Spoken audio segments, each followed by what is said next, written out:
All right, hi y'all, and welcome to Unit 3 of AP Statistics. We're going to be talking about collecting data, and specifically we're going to talk about ways we sample, different types of experimental design, some issues we have when sampling, what to address, and what we can say about the data we've collected.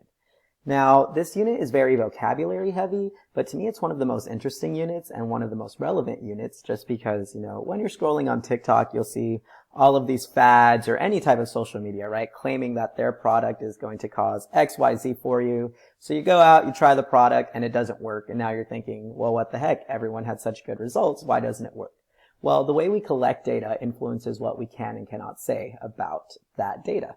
So let's get right into it. We're going to start here with types of studies. Now, in statistics, we routinely draw conclusions about a whole population on the basis of a sample. A population consists of all items or subjects of interest, whereas a sample for a study is a subset of the population. Here, a characteristic that describes the population is called a parameter, and this is a true value, whereas a characteristic that describes a sample is called a statistic and only holds true about the sample that it represents. So let's take a pause there. I have the population, let's say the city of Houston, and I have a sample, let's say Fulshire, right? A small burb outside of Houston, but for the sake of example, we'll take it. Now, I could find inference, right? I could inference information about Houston based on Fulshire, such as maybe income, schooling, level of education, percentage of right-handed people, etc. So my sample would be residents of Fulshire, but I'm trying to use my sample of Fulshire residents to understand more about the population of the city of Houston. Now, the parameter would be maybe the percentage of the population that identifies as Republican or Democrat or right-handed, left-handed, or what is the true average commute time into the city of Houston? What is the true average credit score? Things like that. So that would be my parameter. What is the actual truth? Now, because I'm only looking at Fulshire, I would be computing various statistics about Fulshire and then using those statistics to talk more about the population. For example, I have this bag here. I have these numbers on these equal size sheets of paper, put them in here. I'm going to shuffle them up, and let's say I would draw a few numbers. Well, I would call these households and ask them some questions to get more information. But if I were to do that procedure again, I would get a completely different set of households, or maybe the same one.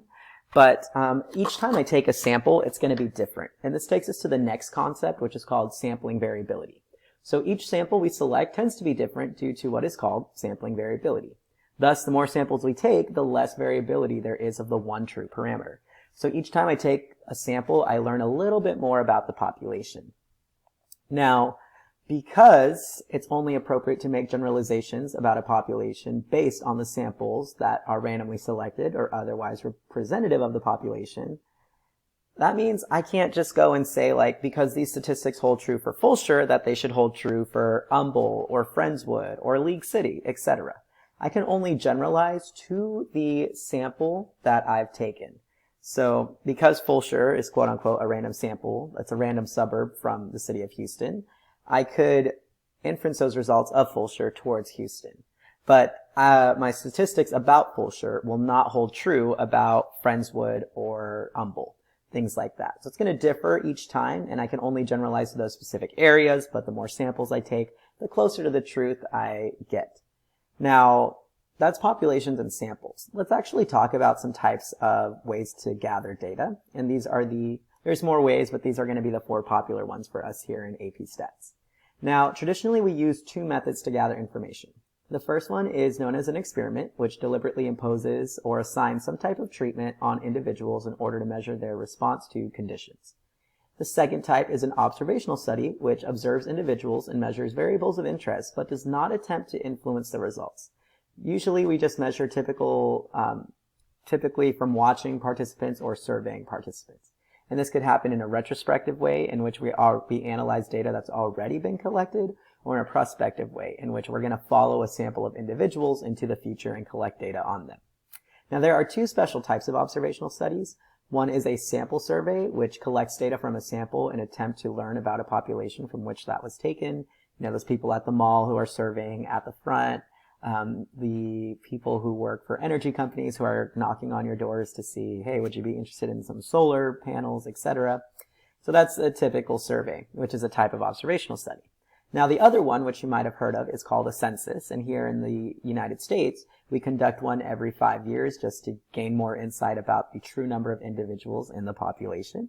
And we also collect other demographic information to get more insight on these parameters about residents of the United States. Now, a census selects all the items or subjects in the population. However, it's oftentimes too difficult, expensive, or time-consuming to collect information on an entire population of interest, so we tend to prefer random sampling as our method of data collection. Because again, I can take plenty of samples and hopefully gain a little bit more insight about the population. Now, here's the thing with sampling. We need to remember that correlation does not equal causation. Just because I see an association of residents of Fulshire, like I said, that doesn't mean living in Fulshire automatically guarantees you're going to have a higher credit score, a longer commute, etc. There just might be some associations that we notice that exist in the city of Fulshire. Now, thus, it's not really possible to determine what we call causal relationships between variables using data collected in an observational study. You need an experiment to determine a cause and effect type of relationship. But observational studies do help us with these associations that we see. And again, that's causal, not casual. So lastly, you typically need a sufficiently large sample size to draw conclusions. If I just take samples of 5, if I take enough, maybe I'll get closer to the truth. But a sample of 500 would be better, assuming that I'm collecting the data in an ethical and low bias type of way. So the more we sample, the more information we have, and thus larger samples tend to have less variability because you're balancing out the effects of any outliers or extreme responses by getting these larger numbers. So let's take a look at some practice questions you might see on the AP exam. So here, the supervisors of a rural county are interested in the proportion of property owners who support the construction of a sewer system. Because it is too costly to contact all 7,000 property owners, a random survey of 500 owners is to be taken. Let's identify the population of interest and the sample. Now, some other things, they might ask you to identify how the data was collected, what type of data collection is happening, or what's the variable of interest. So we can answer all of that from the context here, but we'll take it slow for now. I'm going to do a little bit of cheating here, sorry. So my population I'll highlight in green. And the population is all members of a specific group. So for us, that's going to be all 7,000 of the property owners. That's my population of interest. Now, the sample, because it might be too expensive to contact all 7,000 of them, my sample is just going to be this random survey of the 500 owners. So my 500 owners, I'll use this information that I gather using a survey about these 500 to inference something about these 7,000 property owners. And I'm looking here at the proportion who support the construction of a new sewer system. So we talked how we're collecting the data, what are we collecting, who are we interested in, and who are we going to talk to. So you can see already those 4 components all exist within just those few sentences. So what I need you all to do now is go ahead and take a look at these remaining practice problems. Identify the population and sample here in the second scenario. And then down here we have a few descriptions as far as some data collection goes, and you'll just use the 4 from the first page, meaning observational study, survey, census, and an experiment. So go ahead and pause the video, take a look at these practice problems, try your best, and then we'll come review them whole group. All right, ready, set, go. Okay, so hopefully not too difficult, so let's go ahead and review these practice problems. Los Angeles residents vote yes to a one-set transit tax, which is what appeared on the LA Times in 2016. And this headline was based on a random sample of 100 Los Angeles residents. Identify the population and sample. Sometimes it's not going to explicitly name the population, so you'll just have to inference that. And it looks like our sample was a random sample of 100 Los Angeles residents, so I could only inference this to the population of all LA residents. Awesome. So hopefully that's not too challenging. Now let's actually look at some descriptions here, and this is going to be a very popular style on the AP exam, is to get a written description and then have you pull out the various components and identify what those different methods are. So here, first off, we have the president of a small company decides to collect data on the educational background of all 20 of the company's employees. What is the best method? Now, he needs to collect this data, so he could technically survey them, but it's not a large company, it's only 20 employees. He should definitely be able to do this or hire an intern to do it. So a census would be appropriate here since we're gathering information on all of the employees at the company. Now, a study is used to determine if the risk of an infection is related to the length of a hospital stay. The researchers looked at a large number of hospitalized patients and compared the proportions, and they formed these two groups: those who were hospitalized overnight and those who were hospitalized for more than one night. Notice I didn't apply any treatments. I didn't interview anybody. I just looked at data that had been collected and sorted. This would be a retrospective observational study. Now, here a researcher wants to determine if meditation has an effect on sensitivity to pain. So study participants are assigned to one of three groups. We have a meditation group, a distraction task group, and then a relaxation technique group. And then the sensitivity to pain was measured for all of these groups before and after in these 20-minute sessions. Here I have random assignment. I'm imposing some type of treatment, which is one of the three groups. This would be an experiment. And then lastly here, a school newspaper reporter wants to research how students feel about the food quality, and they decide to randomly interview every fifth student who leaves the cafeteria. I'm actively interviewing participants. I'm seeing how they would feel about the food quality. So this would be a type of observational study, but because I'm interviewing directly, this is a type of survey. So those are the four types of data collections that we're going to be looking at throughout this unit. In the next lesson, we'll talk more specifically about ways we can randomly sample. But here is a summary for you.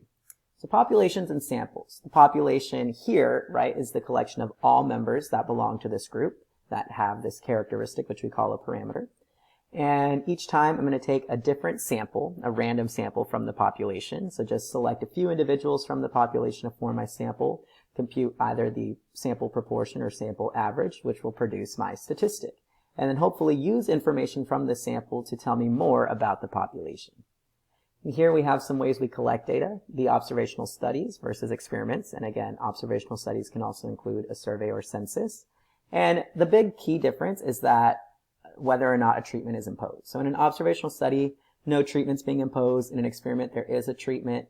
There's different types of designs, and experiments allow us to infer cause and effect, whereas an observational study using a random sample allows us to make generalizations to that population of interest. Now, observational studies also report associations, whereas experiments, again, report that cause and effect, that causal relationship that we talked about. So here we can see an example of an observational study is, does an SAT prep class actually help get a better SAT score? We'd observe participants before and after they complete the course. Whereas here we're looking at, does the color of the basketball influence the number of baskets that a shooter can make? And here we would actually perform an experiment and see, does the color actually have some type of cause and effect relationship with the number of points scored? So that's just a general overview on data collection. Next lesson, we'll talk about different ways that you can randomly sample.